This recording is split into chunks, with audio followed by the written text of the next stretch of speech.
Assalamualaikum warahmatullahi wabarakatuh. Perkenalkan, nama saya Siti Zahra Nikmatu Saadah dari Fakultas Ilmu Sosial dan Ilmu Politik, jurusan Ilmu Pemerintahan, Universitas Islam 45 Bekasi. Di sini saya akan mempresentasikan materi mengenai media komunikasi pemerintahan untuk memenuhi syarat mengikuti ujian tengah semester dari mata kuliah Komunikasi Pemerintahan. Berikut ini adalah slide pertama mengenai pengertian media komunikasi pemerintahan. Sebelum saya menjelaskan pengertian dari media komunikasi pemerintahan, saya akan terlebih dahulu menjelaskan arti dari apa itu media, apa itu komunikasi, dan apa itu pemerintahan. Nah, yang pertama itu ada pengertian dari media. Pengertian dari media itu, media secara umum adalah salah satu perantara atau pengantar yang berfungsi untuk menyalurkan pesan atau segala informasi yang tertuang dari suatu sumber kepada si penerima tersebut. Bisa dikatakan media ini sebagai sarana untuk menyampaikan suatu pesan atau informasi. Secara etimologi, kata media ini berasal dari bahasa Latin, yaitu medius, yang mempunyai arti tengah, perantara, atau pengantar. Istilah dari media ini pada umumnya yaitu lebih merujuk kepada sesuatu yang dijadikan sebagai wadah, alat, atau sarana untuk melakukan komunikasi. Adapun fungsi dari media yaitu salah satunya sebagai sarana informasi atau untuk memberikan informasi kepada publik. Yang dimaksud memberikan informasi kepada publik itu seperti apa sih? Nah, saya akan memberikan contoh. Jadi, contohnya itu, pada di situasi sekarang ini dengan adanya pandemi COVID-19, media berperan penting sebagai saluran atau alat untuk menyampaikan segala informasi yang terkait dengan pandemi COVID-19 yang melanda di ratusan negara, salah satunya termasuk negara kita, yaitu negara Indonesia. Seperti pemerintah memberikan segala informasi terupdate mengenai berapa jumlah orang yang sudah terpapar dari virus corona ini dan bagaimana perkembangan dari penanganan virus corona tersebut. Selanjutnya saya akan menjelaskan tentang komunikasi pemerintahan terlebih dahulu. Nah, pertama saya akan menjelaskan tentang komunikasi. Nah, yang dimaksud komunikasi ini adalah suatu proses dalam mana seseorang atau beberapa orang, kelompok, organisasi, dan masyarakat menciptakan dan menggunakan informasi agar terhubung dengan lingkungan dan orang lain. Komunikasi itu sebagai suatu proses pengiriman dan penerimaan pesan. Lalu, pemerintahan adalah alat kelengkapan negara yang bertugas memimpin organisasi negara untuk mencapai tujuan bersama didirikannya sebuah negara tersebut. Jadi, kesimpulannya, komunikasi pemerintahan dari gabungan dua pengertian yang sudah saya jelaskan tersebut, yaitu komunikasi pemerintahan adalah proses penyampaian ide-ide, gagasan-gagasan, dan program pemerintah kepada masyarakat dalam rangka mencapai tujuan negara, yaitu pastinya untuk kesejahteraan rakyat. Dalam hal ini, pemerintah diasumsikan sebagai komunikator dan masyarakat sebagai komunikan. Namun, bila merujuk pada komunikasi model sirkuler, masyarakat pun dapat menjadi memberikan ide atau gagasan-gagasan pada pemerintah, atau dalam artian sering dikatakan dengan proses feedback. Proses feedback ini terhadap setiap kebijakan atau pesan yang dikeluarkan pemerintah terhadap rakyatnya. Pemerintah saat ini menggunakan komunikasi pemerintahan itu sebagai alat untuk mencapai tujuan negara dan persamaan persepsi di antara masyarakat dan pemerintah terhadap suatu kebijakan. Lalu komunikasi pemerintahan yang terjadi di Indonesia ini lebih cenderung pada model komunikasi dua arah, yang dimana komunikator atau sebagai pemerintah ini mendapat masukan-masukan dari si komunikan atau dari warga negaranya sebagai bahan pertimbangan dalam setiap langkahnya ketika membuat kebijakan-kebijakan yang berkenaan dengan masyarakatnya. Jadi intinya itu media komunikasi pemerintahan merupakan sebuah sarana atau alat yang dipakai sebagai penyampaian pesan dari komunikator yaitu pemerintah kepada halayak yaitu komunikan atau masyarakat yang terjadi dalam konteks organisasi pemerintahan. Konteks organisasi pemerintahan itu bisa berupa penyampaian ide, program, dan gagasan-gagasan pemerintah kepada masyarakat dalam rangka mencapai tujuan negara.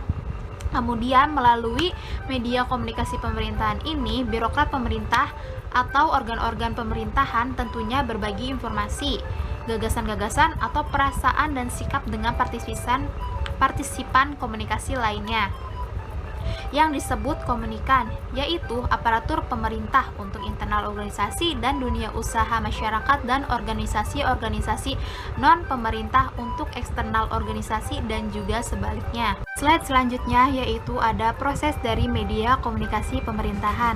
Nah, yang pertama yaitu komunikator. Nah, komunikator ini orang atau pihak yang bertindak sebagai yang menyampaikan pesan, informasi, ide, serta gagasan-gagasan dalam proses dari media komunikasi pemerintahan. Nah, proses yang kedua ini yaitu ada pesan. Nah, proses pesan ini dimaknai sebagai setiap pemberitahuan yang berisikan kata maupun komunikasi secara lisan maupun tertulis yang dikirimkan dari satu orang ke yang lainnya.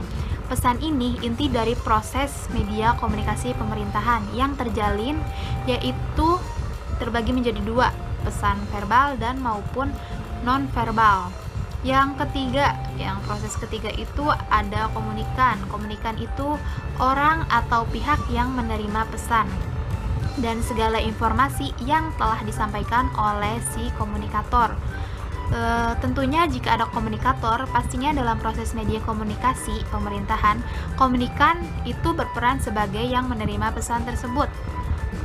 Yang terakhir yaitu ada proses dari feedback. Proses feedback dalam media komunikasi pemerintahan ini adalah isyarat atau tanggapan yang berisi sebuah kesan yang berbentuk verbal maupun non-verbal. Jika tidak ada proses feedback ini dalam media komunikasi pemerintahan, maka seorang pengirim atau komunikator tersebut tidak akan tahu bagaimana dampak pesan terhadap si komunikan tersebut. Hal ini sangat penting bagi badan-badan atau aparat pemerintah untuk dapat mengetahui apakah pesan yang sudah ia sampaikan tersebut kepada publik tersebut sudah diterima dengan pemahaman yang baik atau tidak. Yaitu ada strategi dari media komunikasi pemerintahan. Yang pertama itu ada menentukan tujuan komunikasi. Menentukan tujuan komunikasi itu artinya kita harus tahu tujuan apa yang akan kita lakukan untuk melakukan komunikasi tersebut. Contohnya itu kita melakukan komunikasi tersebut tujuannya untuk menyampaikan informasi mengenai penanganan virus corona yang ada sekarang ini. Yang kedua yaitu ada menentukan target komunikasi. Nah, menentukan target komunikasi ini di sini kita pun harus menentukan kepada target siapa yang akan menerima informasi tersebut. Contohnya itu seperti informasi tersebut ditargetkan untuk masyarakat yang berada di Indonesia. Yang ketiga, ada menentukan pesan yang akan disampaikan.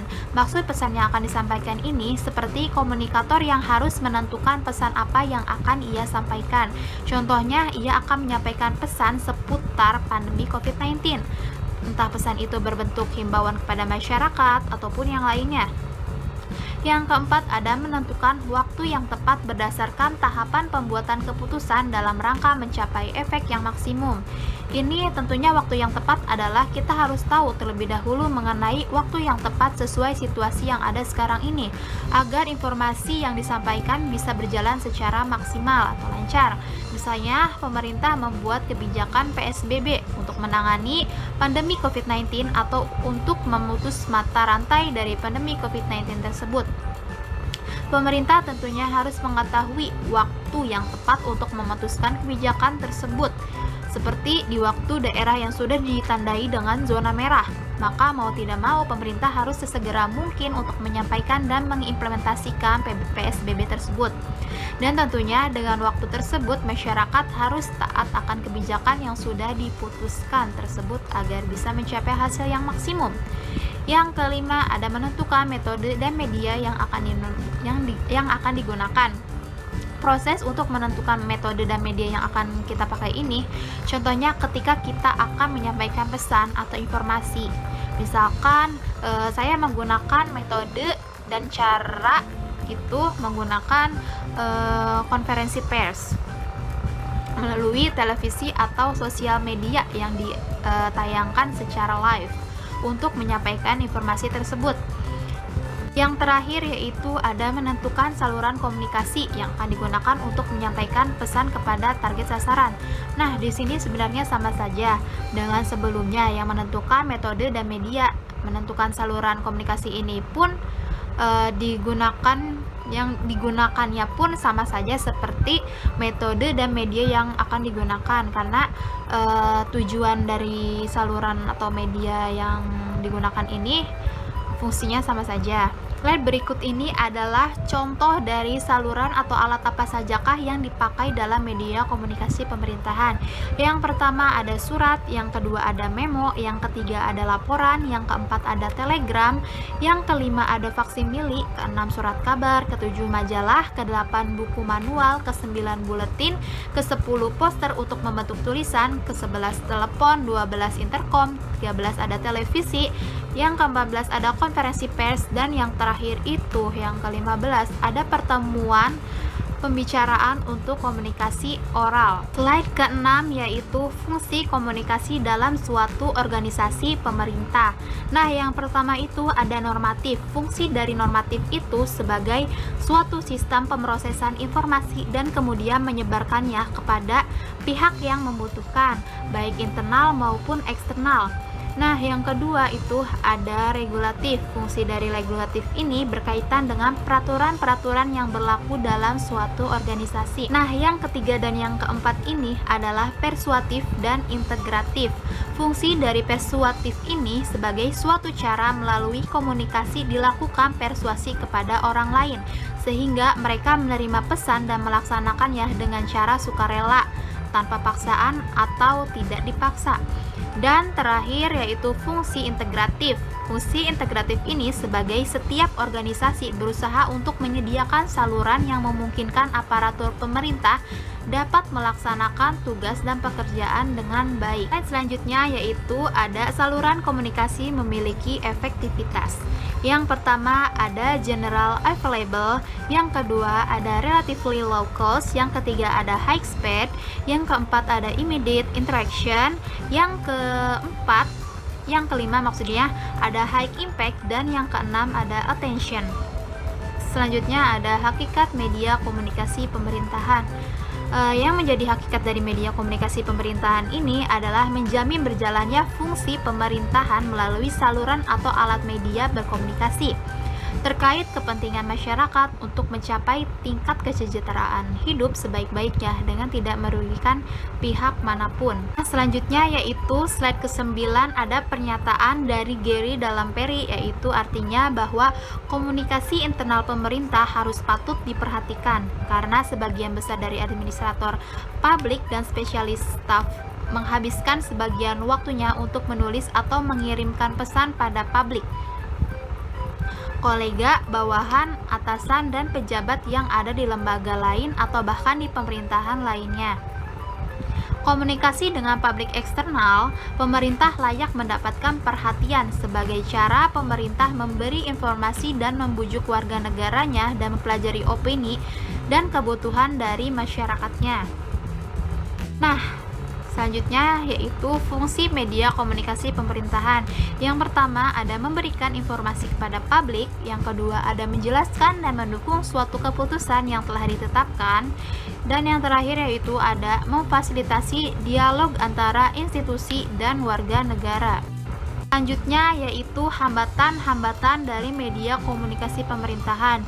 Yang pertama ada hambatan bahasa.